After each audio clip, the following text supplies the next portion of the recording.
뷰로크라시라고 얘기해. 뷰로크라시라고 얘기해. 왠지 영어가 아니고 불어 같은 느낌이 들지 않니? 모음이 몇 개니 지금 붙어서 모음이 연속으로 나타나게 되면서 뷰로크라시 이렇게 얘기하는 것 같지 않아? 영어는 맞아요. 그런데 이 관료제라는 이 뷰로크라시라는 말을 처음 명명한 사람이 누구냐면 드 브루네라는 중농학자야. 중농학자가 뭐지? 농업을 중시하는 학자였어.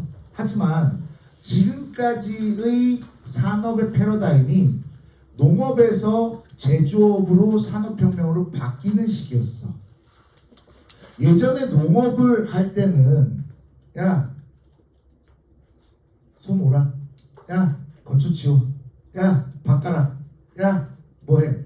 그냥 니한테 시키는 거 아니야. 그냥 그런 식으로 명령체계가 있었다고. 주먹국으로 명령체계가 있었다고. 그 사람들을 관리하는 사람들 이런 것들이 존재하지 않았다고. 하지만 시대가 변하면서 그런 것들을 관리해야 되는 것들이 나타나게 되는데 그걸 관료제라고 얘기해요. 그럼 의미가 뭔지 한번 살펴볼게요. 얘는 뷰로와 크라시아라는 말의 합성어예요. 고대어 뷰로는 이런 뜻을 가지고 있어. 책상의 라는 말과 크라시아라고 얘기하는 것은 지배, 책상의 지배라는 말을 하고 있는 거예요. 서랍이 달린 큰 책상을 우리는 뷰로라고 얘기하는데 예전에는 책상에 앉아서 이렇게 일하는 사람들은 없었을 거예요. 농업사회에서는. 근데 산업사회가 되면서 이 실무를 담당하는 노동자들을 관리하는 우두머리가 필요하게 됐어. 주인 말고. 그런 이 노동자들을 관리하는 그 우두머리를 우리는 관료라고 얘기해. 한자어로 관료라고 얘기를 한다고. 이런 것들이 등장한 이유는 산업혁명 발생 원인 산업혁명으로 인해서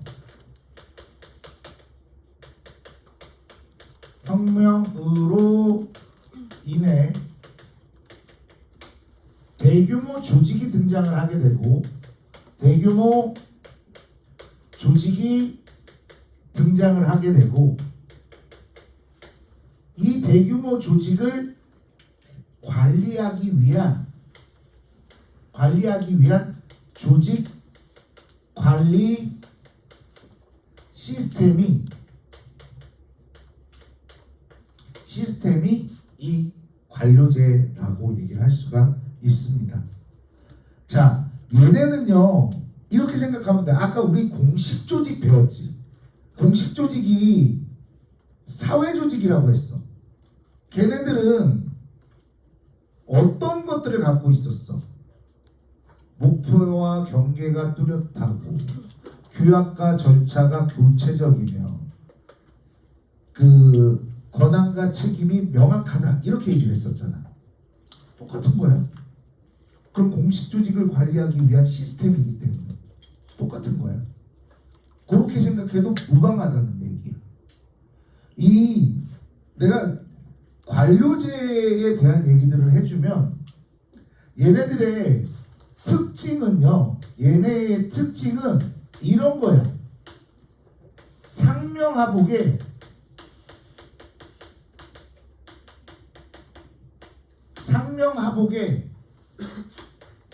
수직적이고 하향식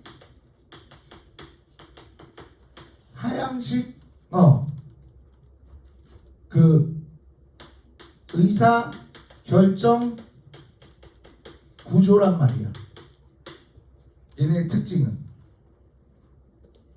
그리고 명시적 우리 기능상으로는 이렇게 수평적으로 되어 있다라는 얘기지.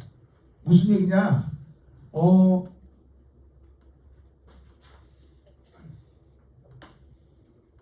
보시면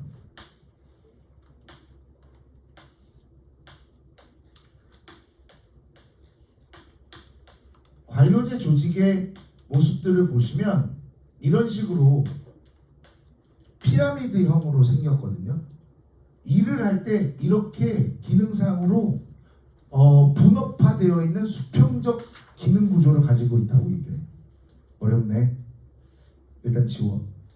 분업화로 과업의 분업화와 전문화가 나타나는 것들을 얘기를 하는 거야.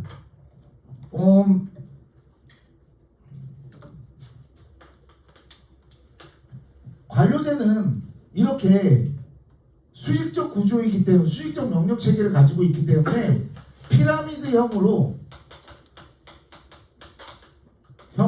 나타나고 명령이 위에서 이렇게 내려오지만 이렇게는 올라가기 쉽지 않아. 그래서 밑으로 향한 명령 체계다 하향식 명령 체계 또는 의사결정 구조라고 해. 군대가 제일 잘 보이는 것이라고 생각해요. 우리 관료제하고 탈관료제는 군대랑 연관이 아주 깊어요. 특히나 탈관료제 같은 경우에는요, 영국 해군에서 처음 나온 거예요. 영국 해군에서 그러한 체계들이 처음 나왔는데 그건 나중에 보고요. 제가 군대 얘기를 조금 해볼게요. 얼마나 이 상명하복에 수직적이고 꽉 막힌 여기 또 계룡대가 있으니까 그 군대 욕하면 안 되는 거 아니야? 예전에 그랬어. 들어봐. 나 정말 학을 떴다. 어느 날 별 2개 사단장 아저씨가 왔어. 사단장 아저씨가 와갖고 요즘 신세대 병사들은 어떠한가? 그랬더니 잘 적응하고 있습니다. 우리 연대장님 말씀하셨어. 별 2개가 사단장님이야. 연대장님은 이거 무궁화 3개가 연대장님이셔. 잘 적응하고 있습니다. 그랬어. 그러면서 막사로 이렇게 올라오면서 한번 부대에 시착을 한단 말이야. 안 올라왔으면 좋겠는데 우리는 그분이 오시면 청소를 빡시게 해야 된단 말이야. 먼지 하나 없이. 올라오시면서 요즘 신세대 병사들을 위해서 과실수 같은 것도 심으면 좋지 않을까? 이렇게 말씀하신 거야. 그걸 나눠 먹으면서 화기애애한 병영 생활을 했으면 좋겠대. 화기애애하기는 맨날 때리는데 맨날 쳐맞고 그렇대. 그래서 우리 때 구타가 있었어.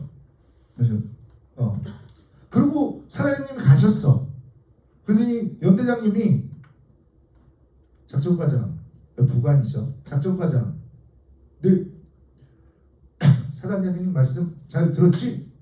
네 잘해봐. 그러더니 방송이 나온다.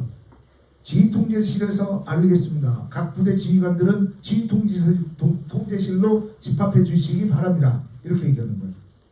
중대장님 갔다 오시더니 사단장님 지시사항이다. 자 활동복으로 갈아입고 연병장으로 집합. 갔어요. 그랬더니 가로수 교체 작업을 하겠대. 나무를 바꾸겠대. 그럼 뭐를 줘야 될 거 아니야. 야 군대에서 가장 많은 장비가 뭔 줄 알아? 삽이라고 생각하지. 군인이야. 군인은 장비야. 나무가 이렇게 꽂혀져 있을 거 아니야. 그러면 과실수를 주시고 나무를 뽑고 바꾸라고 해야 될 거 아니야. 과실수는 이제 산에서 과실수를 찾을 수가 없으니까 밤나무를 찾으래. 잣나무와 밤나무를 찾으래. 잣나무와 밤나무를 찾아서 교체하래. 여기 꽂혀 있는 거를 저쪽으로 꽂아놓고 그 밤나무 있는 거기에다 꽂아놓고 밤나무는 뽑아다가 여기다 꽂으래. 꽃꽂이냐? 나무가 꽃꽂이냐? 차로 날라주는 것도 아니고 포크레인으로 파는 것도 아니야. 곡괭이랑 삽으로 파는 거야. 첫날 한 그루밖에 못했어.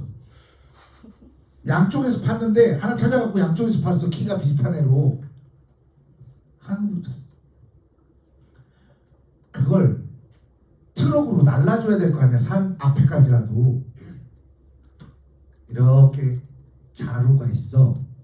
자루를 해서 자루를 연결해서 어깨에다 매.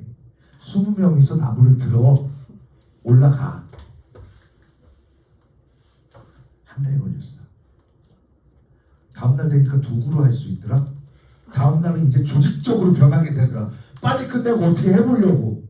야, 진지공사도 한 달이면 진짜 대궐을 만들거든. 일단 했어. 상명하국이잖아.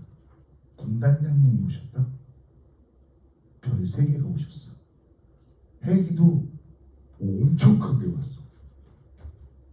또 똑같이 그래 잘 지냈나?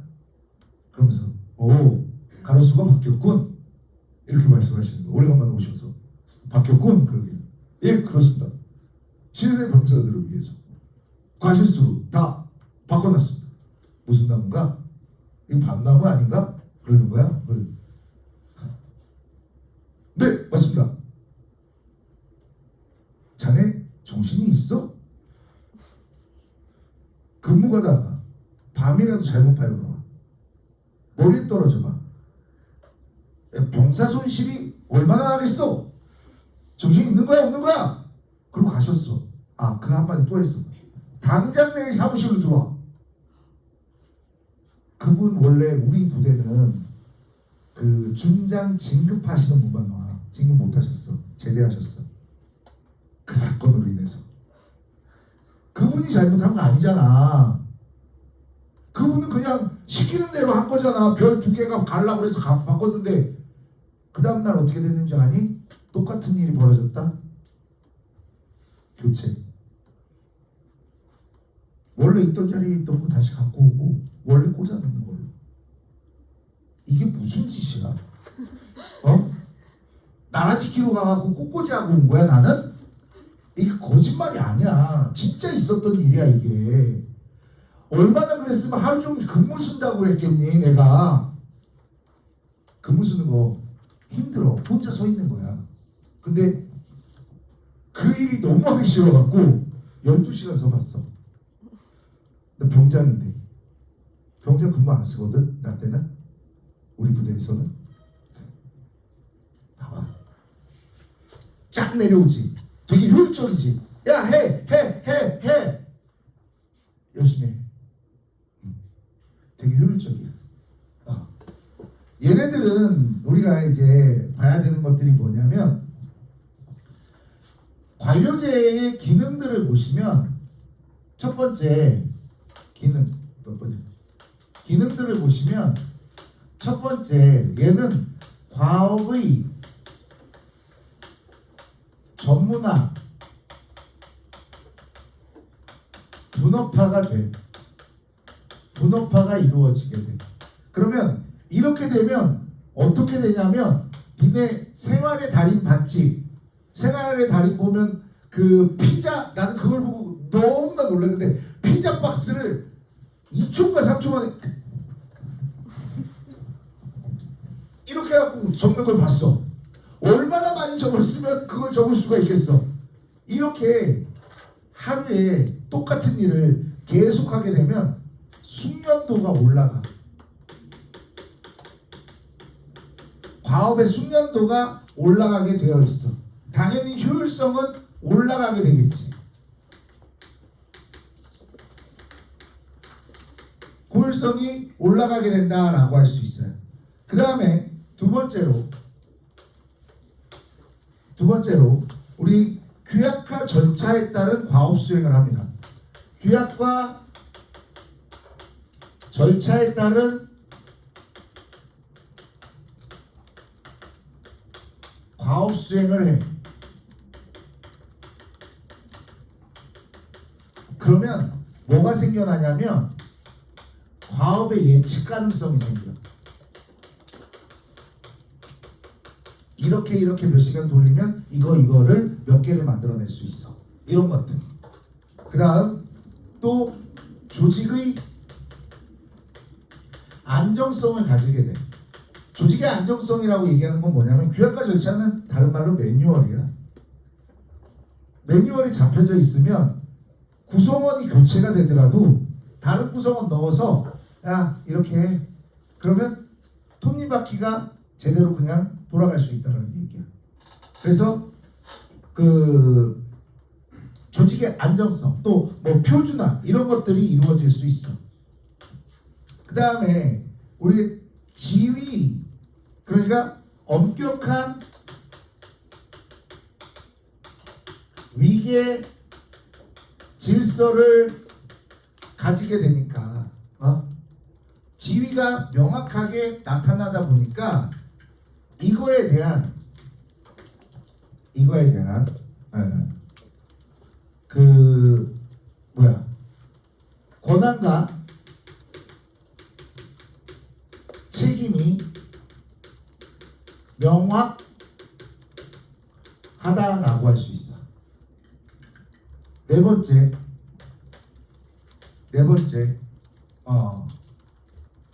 그 경력에 따른 보상.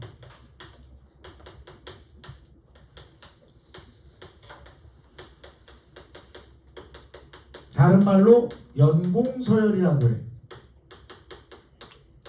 경력에 따른 보상, 연공서열이라고 얘기를 합니다. 연공서열은 조직원들의 안정감을 줄 수 있겠지. 잘리지 않는 철밥통이잖아. 그래서 조직원의 안정을 가져올 수 있는 게 이 경력에 따른 보상이라고 할 수 있어. 내가 후회하는 게 이거잖아. 나는 퇴직금이 없지. 프리랜서지. 프리랜서가 퇴직금이 없어. 나는 아무것도 못 받아. 여기서 잘리면 끝이야. 그래서 노후를 잘 준비해야 돼. 근데 공무원 내 때 공무원이 나랑 동기가 하나 있는데 그 동기가 대학을 힘들게 들어와갖고 자기 9급 공무원 준비한다고. 원래 우리는 5급 행정고시 보러 가는 거거든 그게. 근데 9급 공무원 준비한다고 학교 한 학기만 다니고 그만뒀어. 9급 공무원 합격하고. 몇 호봉이야 지금? 30호봉 넘어. 20살이니까. 20살 때 됐으니까. 야, 그래서 내가 걔한테 물어봤어. 야, 넌 왜 여기 힘들게 공부해서 왔어? 그렇게 얘기했더니 엄마 소원이었대. 교자야. 근데 왜 너 되게 부유해 집안도. 너 왜 국국 공무원해?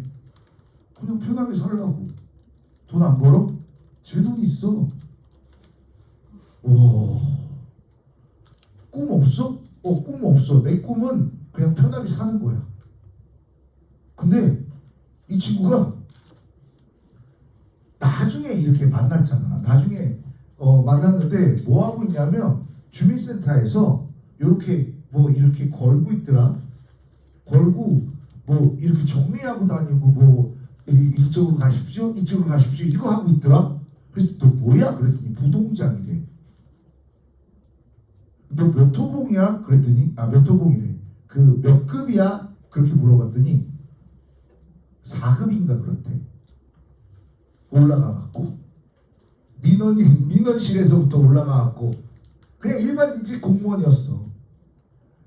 그때는 우리가 욕했어. 쟤 미쳤다고. 그때 공무원 월급이 실수령액이 100만 원 조금 넘었어. 101만 원인가 102만 원인가 그랬어.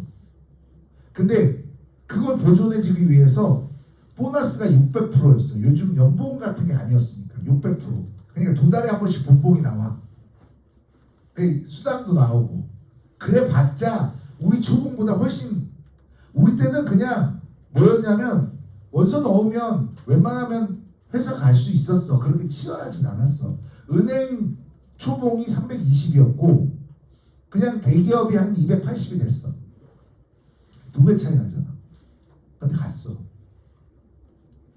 호봉당 10만 원이다? 30호봉이면 300만 원이 올랐겠지. 그리고 수당도 올랐겠지. 걔는 또 공무원연금 그 개혁 전에 들어갔기 때문에 공무원 퇴직금만 안 받으면 한 400 가까이 나와. 한 달에. 퇴직하면 지금 나가도 돼. 나는 나 물론 걔보다 많이 벌어. 걔보다 많이 벌지만 걔처럼 수업하잖아 지금. 걔는 눈 올 때만 걔처럼 해. 비 올 때만 걔처럼 해. 왜? 공무원들 다 나오셔야 되잖아. 근데 이 친구는 9시까지 출근해갖고 5시에 퇴근해. 워라벨이야. 엄청 부러워. 나도 구급 시험 볼 걸 그랬어 그때. 그러면 구급 시험 그냥 고등학교 과정만 잘하면 구급 시험 볼 수 있었거든. 그때는. 학교 나와서 야 어차피 응? 우리 아내가 그 얘기 하던데. 야 어차피 근데 제가 우리 아내보다는 좋은 대학 나왔거든요. 네. 어차피 좋은 대학 나오고자 학원 강사해. 너 하고 싶은 거 해. 그러던데 우리 아들한테. 자괴감을 느낀다. 그렇다고 오늘 썰도 안 했는데 썰 많죠. 그냥 넘어가자. 나 도쿄도 해야 돼. 지금 바빠. 원래 내가 사회 집단과 사회 조직까지만 하려고 했는데 나중에 좀 편하려고 지금 막 밟고 있는 중이야. 이해해줘. 자, 이렇게 경력에 따른 보상과 마지막 지위 획득의 공정한 기회 보장이 있어. 지위 획득의 공정한 기회 보장이 있어. 전부 다 조직을 효율적으로 관리하기 위한 것들이야. 관리하기 위한 것들이라고 이게. 그런데 이게 효율을 발생을 시켰어. 이렇게 하면 잘 될 줄 알았다? 아니요. 역기능이 있었어. 역기능. 첫 번째, 인간 소외. 그냥 관료제 하에서는 인간이 공장의 부품이야. 인간이 공장에 그냥 기계화가 돼버리는 거야. 인간의 기계화. 그 다음 두 번째, 목적 전치 현상. 이 목적 전치 현상이라는 게 뭐냐면 조직이 추구하는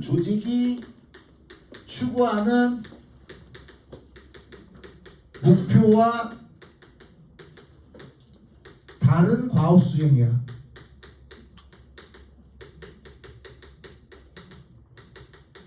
자, 응급환자가 발생을 했어. 앰뷸런스가 응급환자를 태우고 병원에 갔다. 그런데 무연고자야. 니네 응급환자가 도착하면 제일 먼저 뛰어나오는 게 간호사 의사가 아니야. 원무과에서 가장 먼저 뛰어나와. 왜냐하면 수술 치료를 하려면 동의서가 필요해. 보호자가 필요해. 심지어 수술비도 필요해. 여러 가지가 필요하다 보니까 인적 사항부터 조사하는 원무과 직원이 나와. 근데 무연고자면 어떻게 돌려보내? 앰뷸런스를. 어쩔 수 없어. 원무과 직원은 자기 일이 그거야. 만약에 수술비 못 받는다고 해봐. 그런데 또 동의서 못 받았는데 잘못됐어. 그럼 어떻게 되겠어? 다 병원이 이렇게 덮어쓰겠지. 아니, 원무과 직원이 다 덮어쓰겠지. 아까 우리 연대장님도 다 덮어썼잖아. 그렇잖아. 그분은 봐봐. 원무과 직원은 자기 할 일을 한 것뿐이야. 관료제 하에 시스템에 의해서 자기 할 일을 한 것뿐이야. 근데 병원은 뭐야? 사람을 살리는 목표를 가지고 있지. 이렇게 목적이 달라져 버린다는 거지. 이런 것들을 우리는 목적 전치라고 할 수 있습니다. 자, 그 다음에 세 번째로 변화에 따른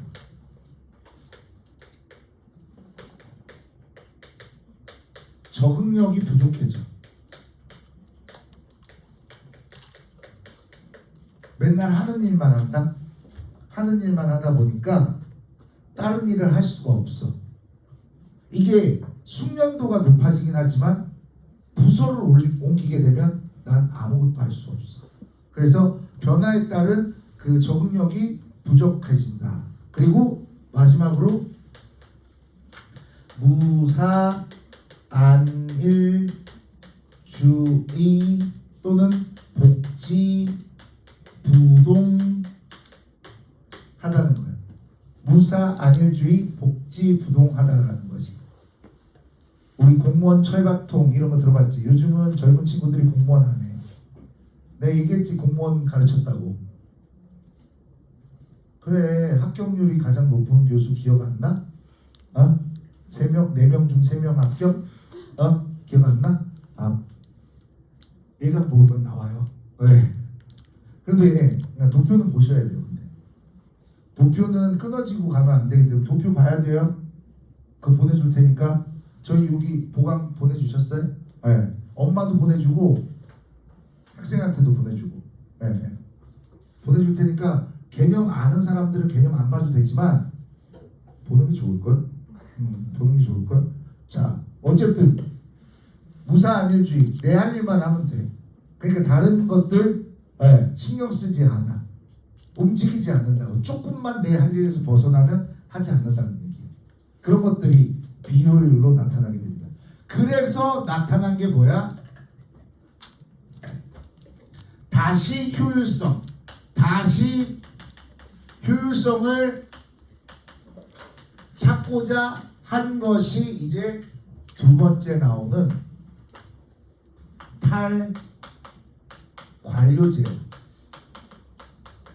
얘들아, 탈관료제라고 얘기하니까 관료제에서 벗어난다라고 생각하기가 쉬워. 이거 좀 잘못된 말이야. 잘못된 말이고 뭐냐면 탈관료제를 우리는 뭐라고 그러냐면 포스트 뷰로크라시라고 해. 포스트 뷰로크라시라고 얘기를 해. 포스트 뷰로크라시가 뭐냐? 관료제 그 후라는 얘기야. 관료제 그 후라는 말에서 어떤 얘기를 하냐면 관료제는 원래 효율적이야. 그런데 비효율이 발생이 되지. 그래서 다시 효율적으로 만들기 위한 보완이라고. 얘로 바뀐 게 아니라 없어진 것이 아니라 없어지고 새로 생긴 게 아니라 관료제를 화살표 왜 이렇게 길어? 보완하기 위한 것들이 탈관료제야. 탈관료제를 우리는 이렇게도 불러.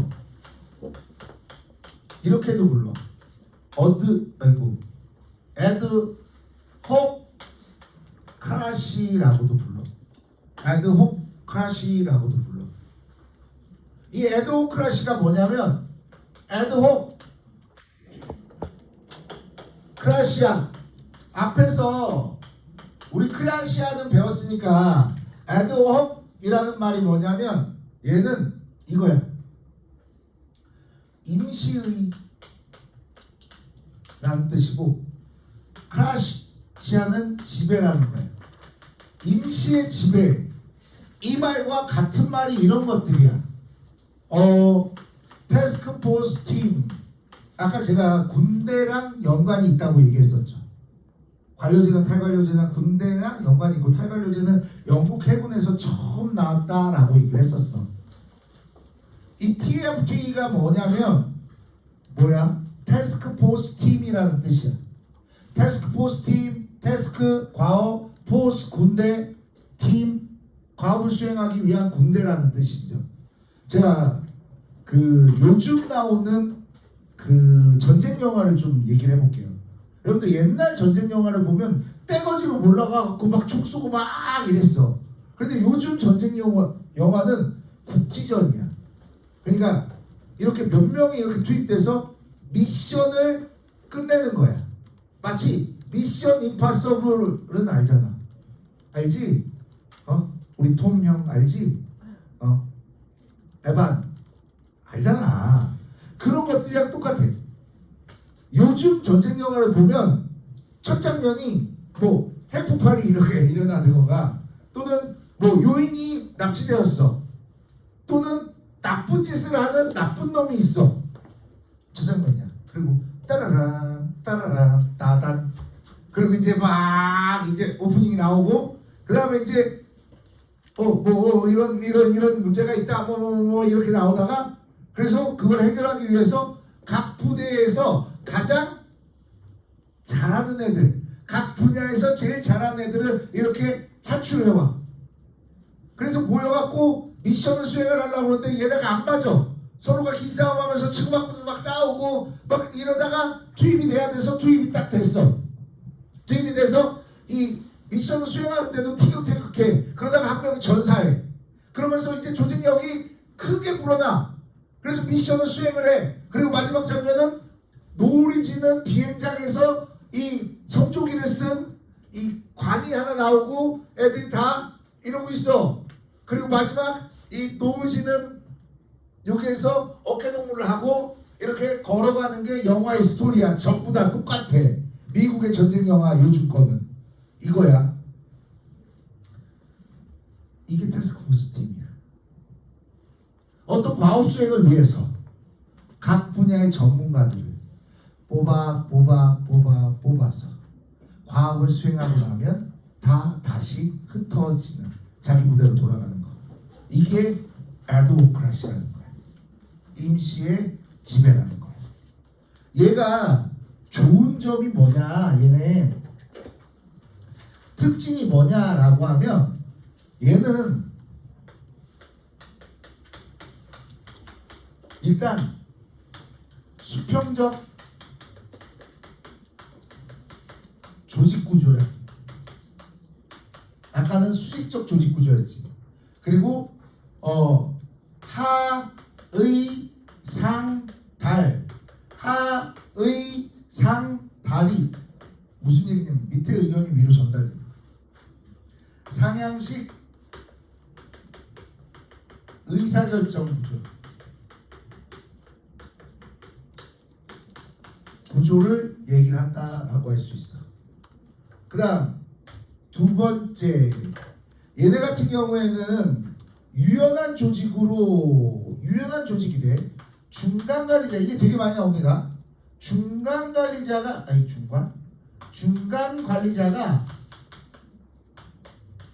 축소돼.